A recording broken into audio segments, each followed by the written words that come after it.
Welcome everybody to the Tag Team Talk on the future of Drupal's user interface with a focus on accessibility. Today we're going to dig into 2 of the 5 Drupal 9 strategic initiatives. The easier out-of-the-box experience, a key part of that is the Claro Admin theme, as well as the modernizing of the front end of Drupal, which is the Olivero theme. We're also going to pull back the curtain a little bit and talk about what it's like to be a key contributor to an initiative, what it's like to go through the development process, how it works, the contribution, work-life balance, and how to manage all of that. Excited to jump in here. My name is Michael Meyers. I'm the Managing Director at Tag1, and I'll be the host of today's show. We're joined today by a very special guest, Kat Shaw, who's a senior developer at Lullabot and a CPACC-certified accessibility expert. In addition to her work at Lullabot, Kat is a member of the strategic initiative team that's building that new front-end theme.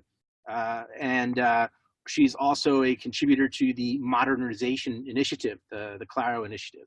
So Kat is very involved in the future of Drupal, and I'm excited to dig into that and learn a lot more. Kat, welcome and thanks for joining us. Thanks for having me. So let's step back a sec. I don't know that everybody is familiar with Claro or Olivero, so I think it'd be really helpful just to talk through them at a high level. I think, you had mentioned that you might want to demo some stuff for the folks that are just listening. We'll be really descriptive. Kat's an accessibility expert after all. So I don't know, why don't we start with the new front end theme? Sure. Okay, let me share my screen.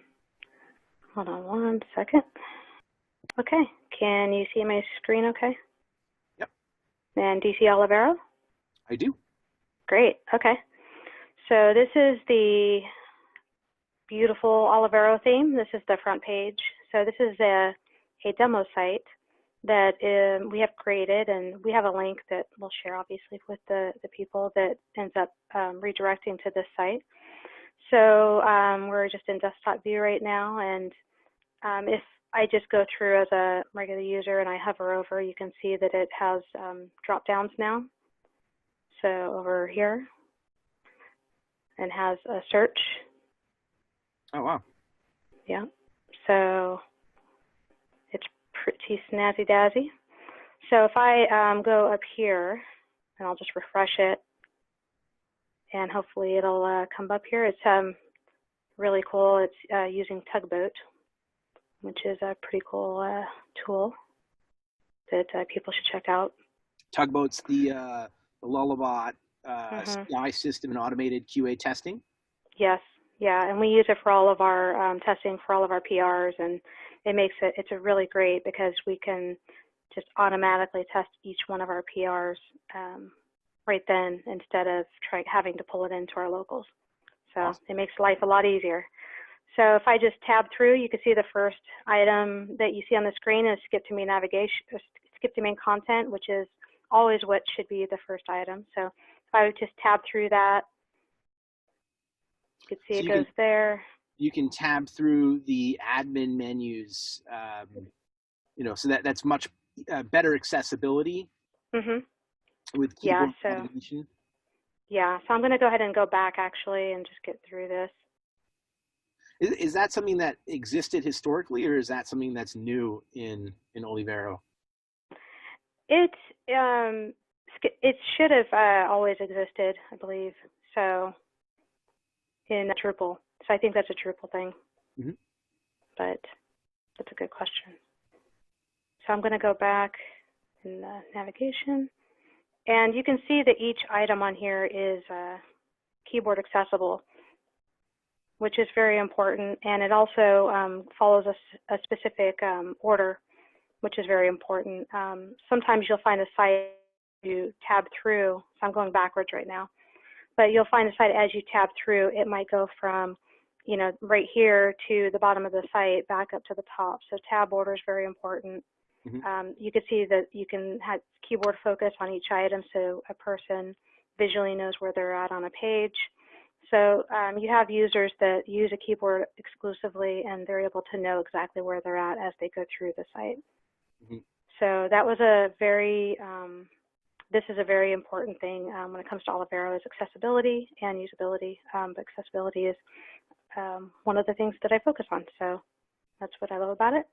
So if I go over here and I click over here, and I'll go ahead and click out of the admin menu, make it smaller. You can see what the mobile version looks like. So I'll tab here.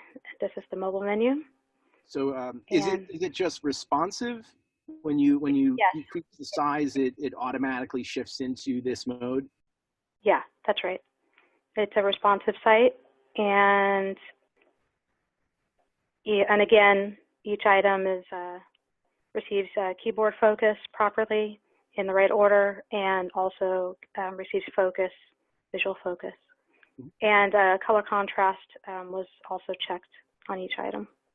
So we're still going through testing. We're always going through testing, and you know, that's the basics of the front page. And if you go to this demo site, you can go through each one of these and you can see examples of what it can do.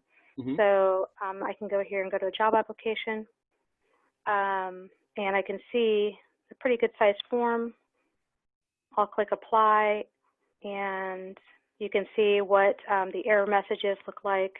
So you can see that they're very specific to this form, which is very important. One of the things we're working on right now is actually inline errors. So we'll get that worked out. And some of the other features are CSS grid. You can add that to the site as well. So all of this is using that. Nested comments. You have sidebar feature, tables with a sticky header. So there's a lot of options. That's one of the things that they really focus on, was also flexibility. There's a bunch of components and features and capabilities that are baked in that you can leverage, you can build on top of this. What I love about it is, like historically, when you launch a default Drupal site, like it was so obvious that it was Drupal, like Garland or this, and that was a good theme for its time. But I really like this because it looks great out of the box. Like you could just swap your logo in the upper left-hand side, and you got a really well thought out, really nice looking modern site. So this is really cool. Yeah, it's really great. And you can go into the settings, and you have an option even to enable mobile menu at all widths. So that mobile menu, the normal default is to have the menu all the way across, but if you want, you can enable just to have a mobile menu at all widths if you want. And also the blue is obviously the default when you install the site, but you could also change it to gray and white as well. Oh, wow. Yeah. So quick custom. this enable debug options is here for testing, but I believe that's going to be removed when it goes into core. And then, it's a great transition to Claro, since we're on the back end here. Yeah, that sounds great. Why don't you tell folks about Claro, what it is, and what you're going to show off here? Sure.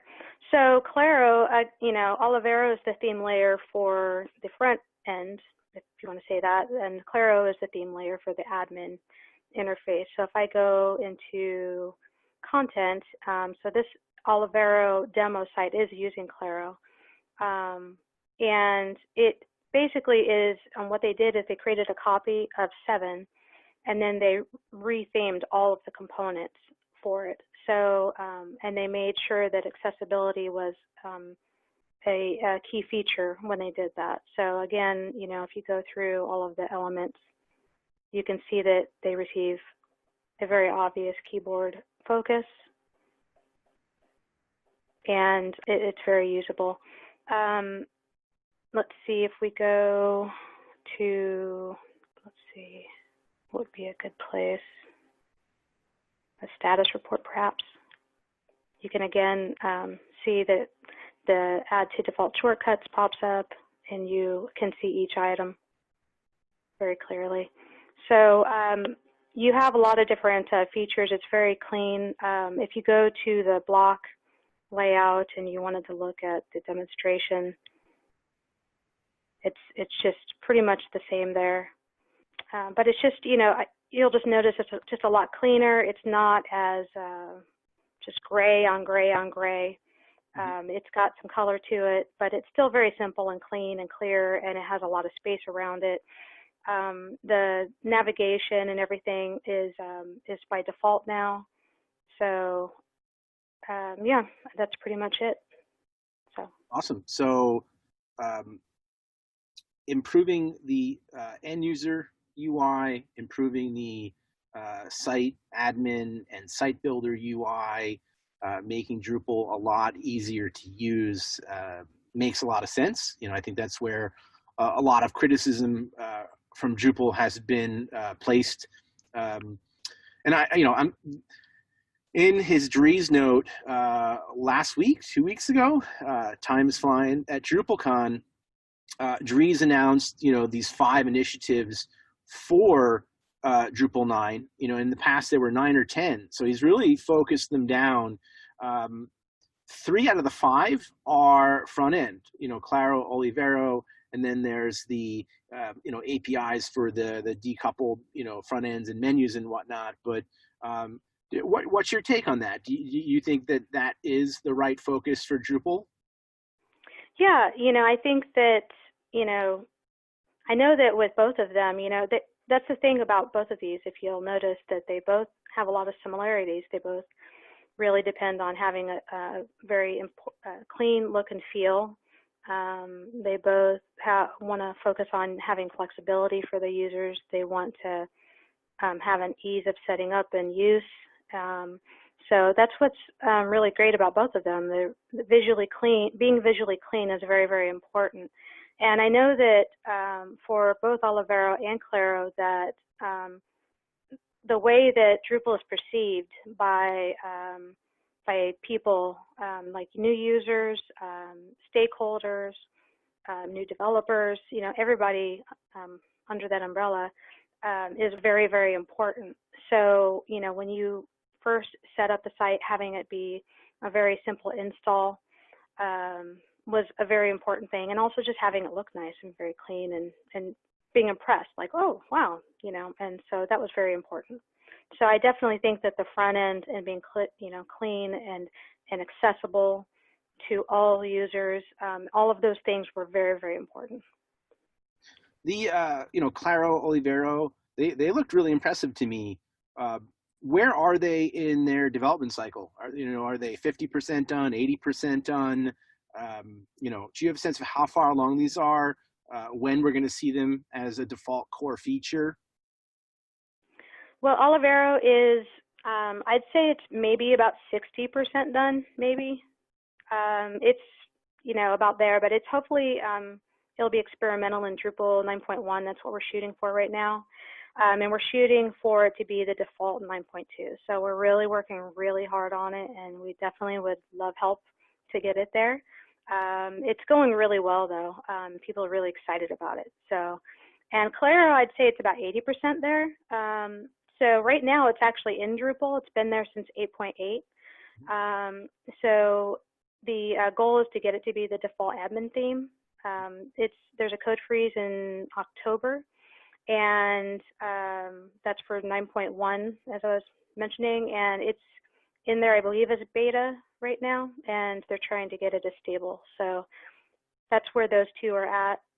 But both of those, Claro and Olivero, definitely would love people's help. Some senior reviews would be great of some code. Yeah. So that's awesome. Where those are at right now. So what's your role been on these initiatives? How have you been participating in them? What kind of work have you been focusing on? Well, when I started at Lullabot, there was a break between when I started and when I started my first project. So I have to keep busy. It drives me nuts to be bored. I can't just be sitting on my laurels or whatever you call it. So I just went and kind of hit people up around Lullabot and then said, hey, I want to work. Does anybody have anything they need? And I mentioned that I really love accessibility and stuff.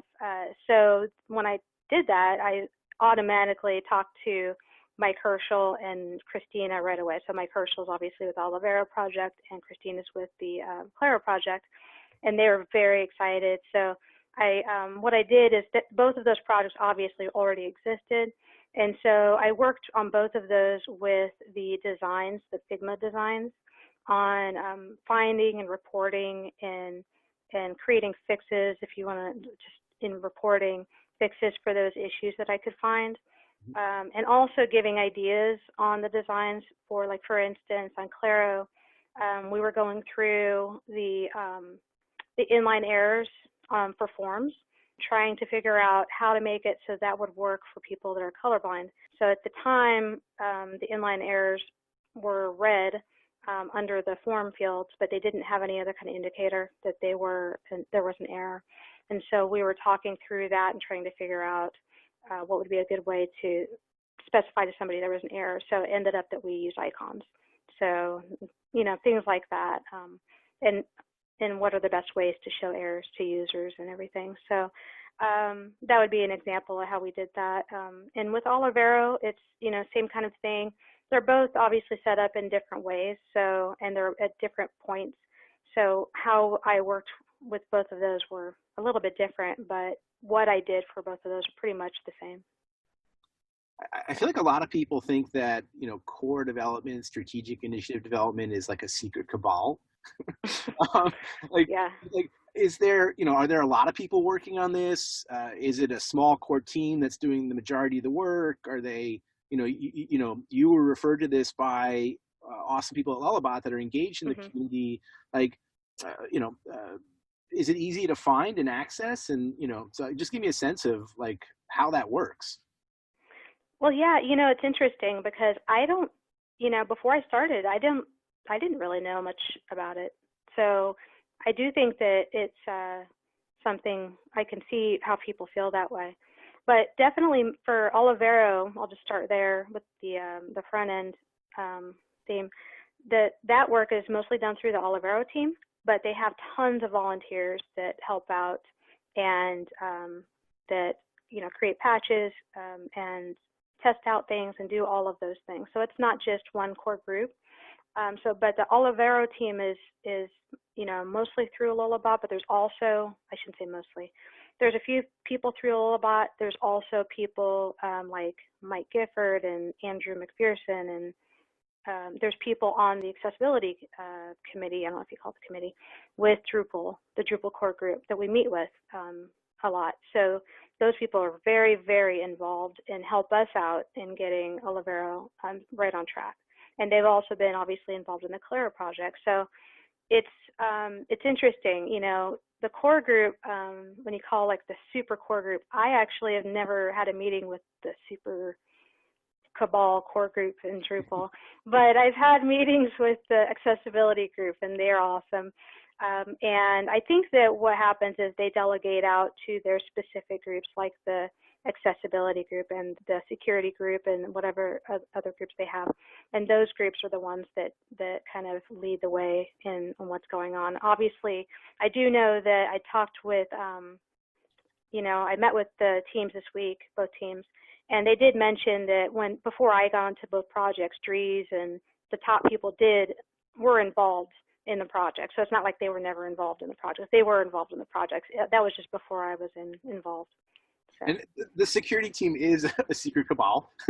Yeah. They're very tight, and rightfully so. But thank you for demystifying that, because I don't know that everybody understands how Drupal comes together. You know, all these working groups, the collaboration. You know, there is a tremendous amount of thought, like, you know, that accessibility working group and team that's involved in, you know, Drupal core and this initiative.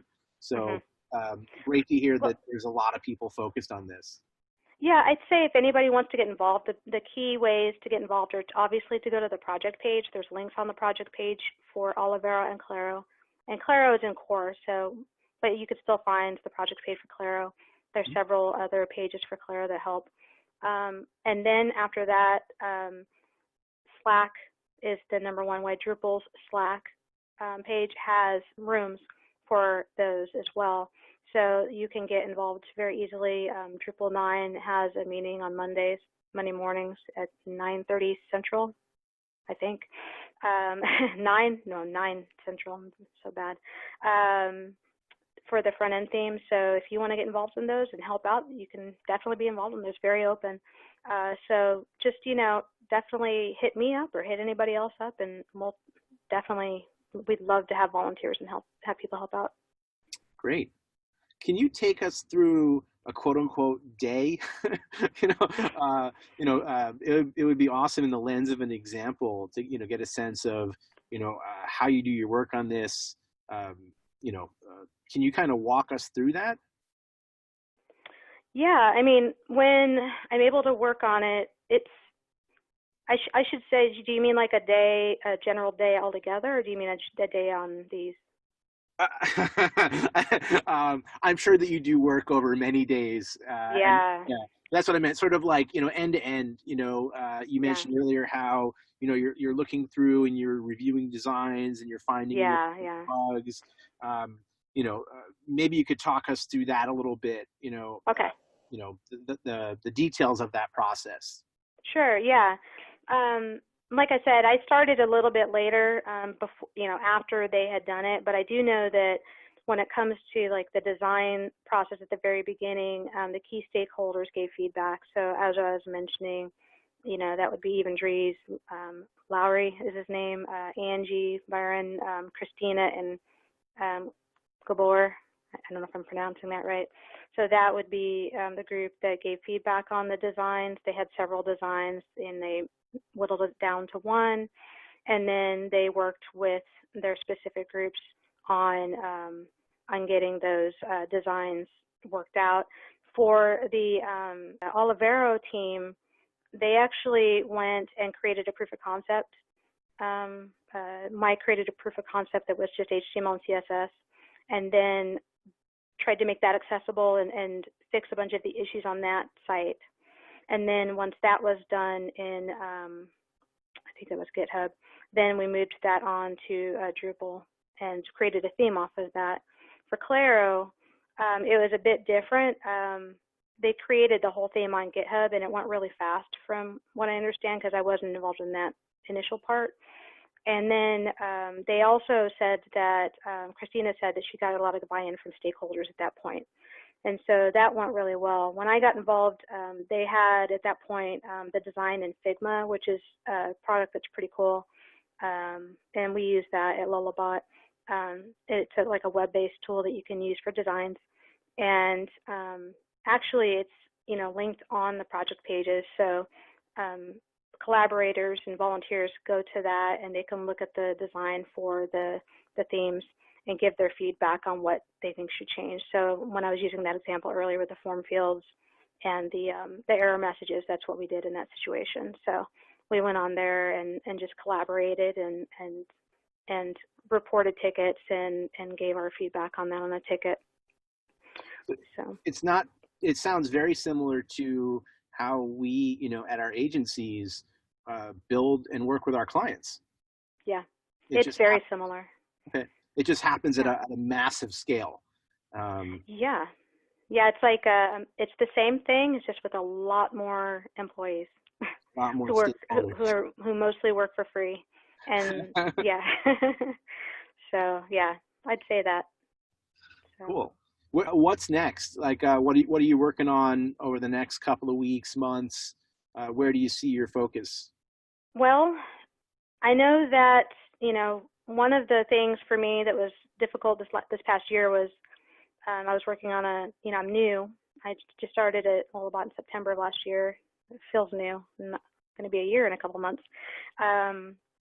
So when I started, I felt, I had to work on my first project, and I felt some kind of pressure to make sure to get those tickets done. So once I had worked on these two projects for a while, I had to get that project done, and we actually just launched that last week. So, now that I've done that, I'm refocusing my time on both of these and focusing on accessibility specifically and fixing issues with both of those, trying to get them, over the humps that they might have. One of the other things that I just met yesterday with the Olivero team, and we had an awesome meeting actually with the National Federation of the Blind. It was really cool. It was kind of a last-minute invite. And I guess the cool thing is they're going to help test Olivero for us. And I was very excited about that. And then after that meeting, I got asked if I could lead the team for testing. So I'm going to lead the team for coordinating the testing with the National Federation of the Blind. So it's a great opportunity, and I'm very excited about it. That's amazing. Congratulations. Yeah. Thank you. I'm very, very excited to work with them. They're very, very humble people. So very knowledgeable. It was really nice to meet them. I had a mind-blowing experience recently. You know, the internet websites, it's like a core part of our lives. Like it's impossible not to, you know, live without the internet. Like so much of what I do is online. You think about like people with disabilities that have, you know, either, you know, extreme challenges, you know, like to, you know, like the best case, lots of friction. And we were doing an accessibility review on this intranet they were building. And, you know, the advice of the team was when we were doing like study for the blind, like, turn off your monitor. you know, and I was like, well, you know, like trying to navigate, you know, and it was, you know, it was an amazing experience. It really gave me a new perspective, and it was that simple. You know, turn off your monitor, or you know, turn down the screen brightness so you can't see it, and or turn off your mouse. Yeah, and you know, I encourage everybody to try that to get a sense, or you know, just a small sense of, you know, what people with disabilities have to do with, and it will really change your thinking and how you go about building websites, and you know, just give you a small sense of how important this is. Absolutely. I haven't had a chance to participate in it, but I hope to in the future when things cool down eventually. But DeQ actually has what they call an empathy lab, I think they call it, which is really cool, where they have those kinds of things and they allow you to come in and you can use all of the different devices that people use, so switch devices and, you know, screen readers and all of that kind of stuff, so that you can see what it's like for people with disabilities to use those things, and it builds empathy for people so that they can see what it's like to navigate your own site using those things, and then you know, any developers can be like, wow, you know, that's not really great, and want to fix that, you know. So it's really important, and you know, for me, that's actually what happened to me back in 2012.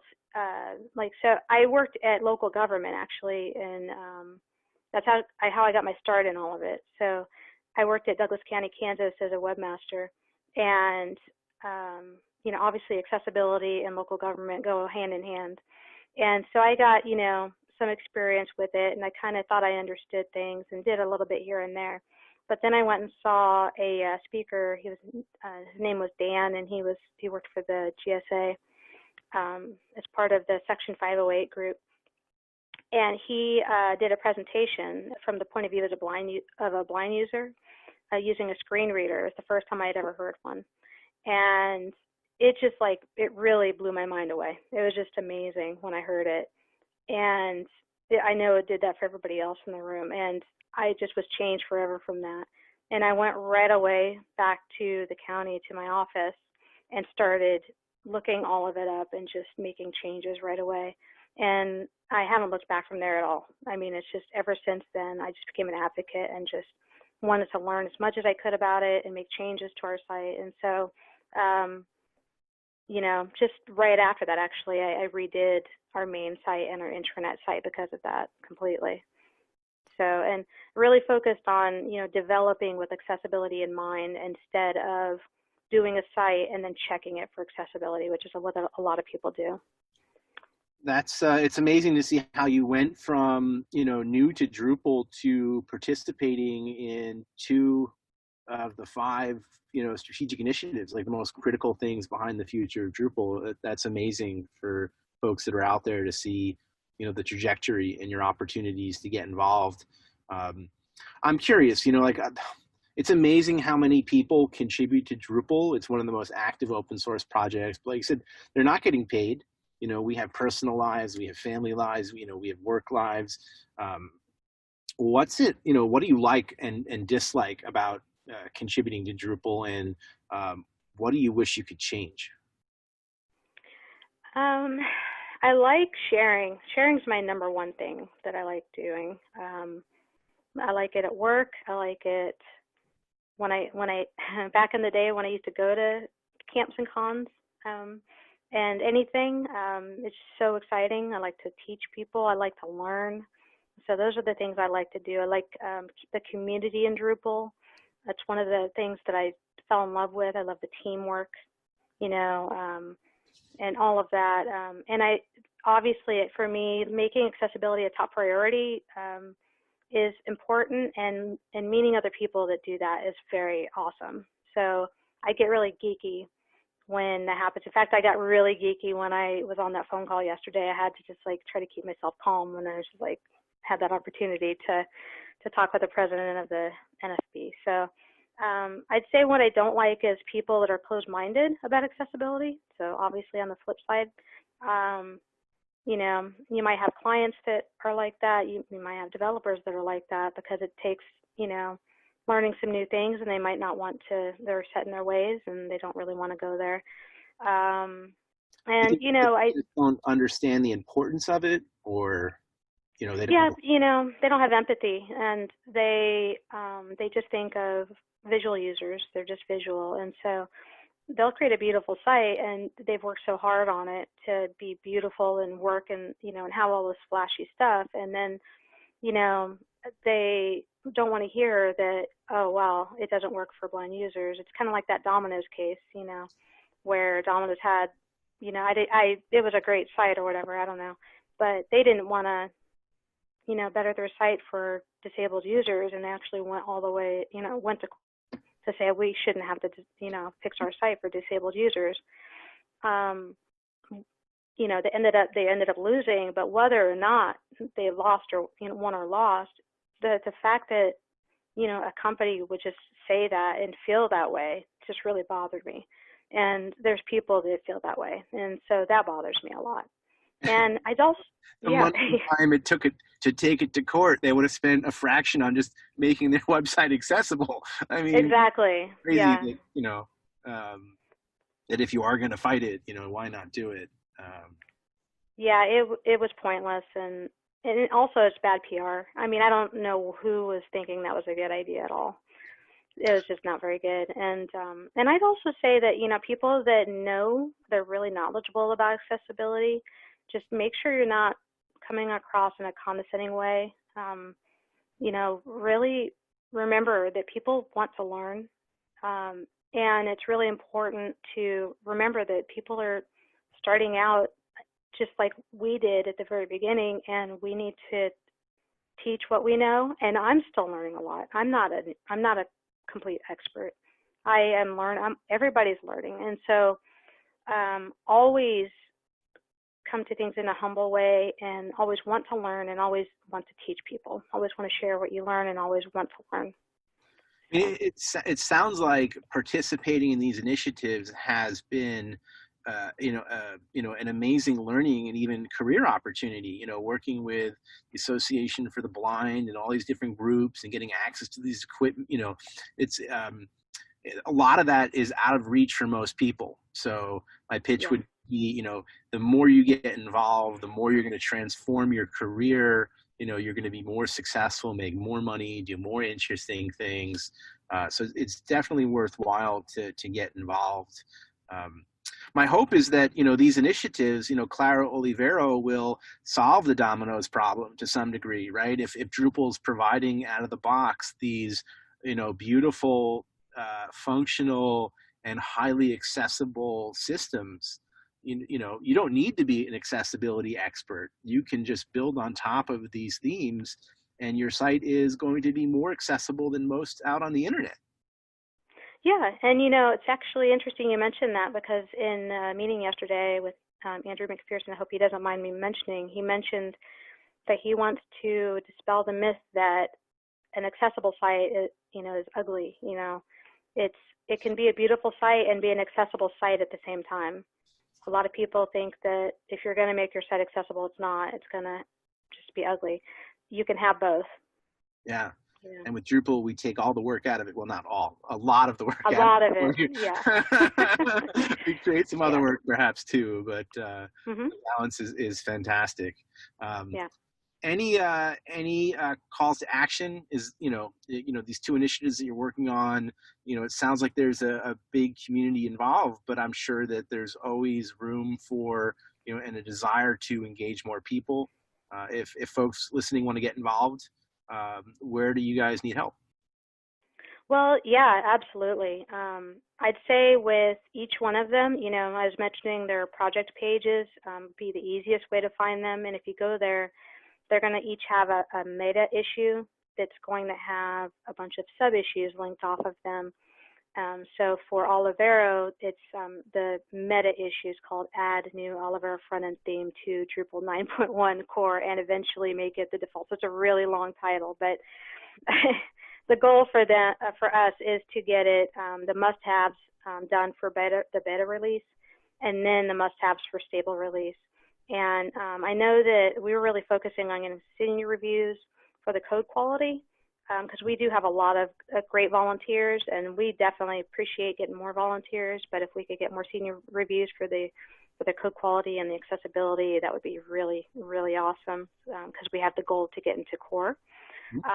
For Claro, you can find Claro, again, it's in core, but there's a meta ticket called Roadmap to Stabilize Claro, and that has a bunch of sub-tickets that are the real focus on getting it in, I think, stable, actually, because it's already an experimental in Drupal core. And so you would focus on the must-haves for beta release and then the must-haves for stable release. I know that in meeting with the team, we are trying to focus on getting as much done on that, the must-haves list for the code freeze for October 2020. And then, yeah, our objective for both is to get more contributors and, get as much done as we can. So. Well, I encourage people to get involved for the reasons that we mentioned. Plus, it's just an awesome group of people to work with. Shifting gears, our segment that we like to call and now for something new as we wrap things up. Everybody just takes a minute to talk about something interesting that they've discovered. I'll let you go first, Kat. What have you discovered recently that you want to share with folks that is exciting? Well, I'd like to share this tool that I saw on actually DrupalCon's global virtual conference. I took a session. It was for live captioning, and it was really a great session. And so if you go to live-captioning.com, you can find it. And it's really an amazing tool. It's basically what they're trying to do is create a reliable, no-cost tool that makes speaking events more accessible than they normally are. They're not trying to replace, the interpreters. I guess they call them CART. I had never heard of it before, but CART stands for Communication Access Real-Time Translation, but that's pretty cool. They're just trying to offer an alternative for people that don't have the option for live captioning in meetings and can have that option, so it's pretty cool. And if you go to that website again, live-captioning.com, I think it is, you can click on See this tool in action, and when you get to that, there's a link that says how to use, and it'll give you steps on how to use the tool. And it's pretty simple, but yeah, I definitely recommend it. It was really awesome. Also, I would check out DrupalCon's site and look up that session, and you can probably find out more about that there. And when they finally get the video for the session, I would definitely check it out because I'm sure that will help you to understand how to use it. Yeah, that sounds amazing. Even for people that aren't struggling with sight issues, I know, like, my wife loves to watch TV with closed captioning on, having this, for a meeting in Zoom, like we are right now, it helps internalize, right? It helps learn. A lot of people, reading is a really effective way. And then, of course, for people with disabilities, it's critical. So having that tool would make, participating in work and conference sessions and life so much easier. I definitely want to check that out. I would like to thank Andy Olson and Kumana Bots for doing that presentation because it was very good. They did a really great job. So hopefully I'll get to meet him in person one day. Yeah, I'd love to. Maybe we should have him on the show. I'd love to talk about the technology underlying that. It's got to be pretty cool stuff. Yeah, it looks like it is. So we'll have to ask them that too. Well, less worldly, solving a problem. I wanted to talk about an app that I discovered recently called Planta. It's Planta. I do not have a green thumb, and I regularly struggle in keeping our house plants going. And we love to have plants around the house, and it's been frustrating. So this has really improved the mortality rate of our flora and fauna. Mortality rate, I love it. Yeah, and it's so cool. It has you set up different rooms and the lighting conditions, and of course I didn't save the little stickers or like flags that come with the plants. I have no idea what it is, and you take a photo of it and it tells you like what plant it is, and it's like this is not a good fit for the room that you have it in, which is in part why it's dying. I don't know why it's yellow or brown. Is it water? Is it light? Who knows? But it also blew my mind because like what you potted in and like has certain like breathability, terracotta versus plastic, versus glass or whatever, whether or not there's drainage. Like there are all these things that ask you about a plant that I never really, it's a plant. I never really thought about these things. Yeah, just put them in dirt and they should grow. But yeah, that's really cool. I'm gonna have to check that out. I'm a gardener, so I love gardening. But it's weird. Inside plants are a lot harder to grow for me than outside plants. So I'm with you on that. Gardening is a future goal. I don't think it does that, but it likes to send you lots of reminders that I ignore, like spray your plants. I didn't know you're supposed to wipe plants clean every once in a while. I just thought they lived. So I have 2 dead plants up there that I could have used that app for, so I'm not going to show them, but I should finally remove them from my office. Awesome. Well, Kat, thank you so much for joining us today. That was amazing. It was really interesting. I hope folks are going to check out, the links in the show notes, the tools that you mentioned. Try turning down the brightness on your screen and checking it out and see what other people go through and, contribute, jump in and see how you can help with these accessibility initiatives, and, a key part of what is the future of Drupal, improving the back end and front end user interfaces. So also a big thank you to everybody who's watching and listening. As I mentioned, all of the links are going to be in the show notes. If you like this talk, please upvote, subscribe, share it out, and help us build our audience. It's been really rewarding to see more and more viewers with each video and podcast that we post. So again, thank you. You can check out our past Tag Team Talks at tag1.com/tagteamtalks. We also started a new series that I'm excited about called Core Confidential at tag1.com/core.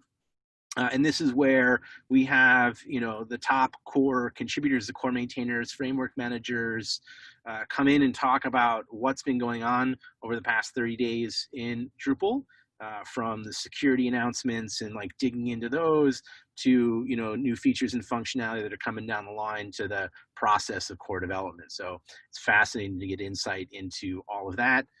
As always, we'd love your feedback, topic suggestions. You can reach out to us at tagteamtalks@tag1consulting.com. We really appreciate you joining us, and we'll see you next time. Thanks.